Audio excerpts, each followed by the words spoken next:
So you saw a psychiatric QME, either a psychologist or a psychiatrist, and you want a copy of that QME report. Can you get one? It's complicated.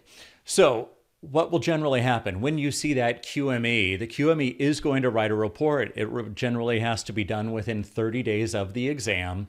They are going to send a copy to the claims adjuster. But what happens probably 95 times out of 100, the psychiatric QME or the psychological QME is going to write in that report that the report should not be directly released to the injured worker as it might be misconstrued. The QME report goes through a lot of issues with regards to causation and apportionment and deals with issues that we deal with in workers' compensation, but they might be misunderstood by an everyday injured worker who's not used to reading those medical legal reports. So what happens is the QME will write in the report, don't release this report directly to the injured worker. However, it can be released to the injured worker's treating doctor. So if you are an injured worker, you don't have an attorney, but you are treating with a psychologist, a psychiatrist, licensed clinical social worker, something along those lines, marriage and family therapist, your QME report can be sent to your treating doctor or your treating provider. That individual can then go over the report with you and they can decide whether or not to give you a copy of the report.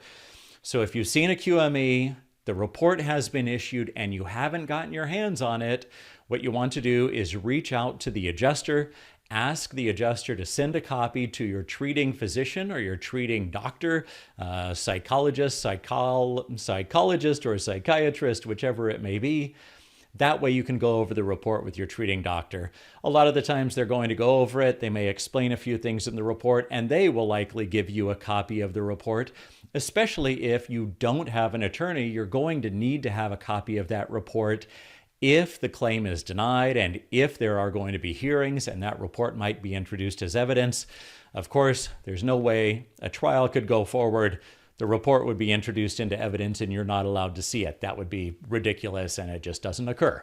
So you have to see the report. So talk to the adjuster, email the adjuster, write to the adjuster and say, send a copy to this individual, your treating doctor, and then follow up with that person and ask that person for a copy of the report. You should be able to get one. If you liked this video or found it helpful, hit the like button down below and be sure to subscribe to the channel so you don't miss any upcoming videos.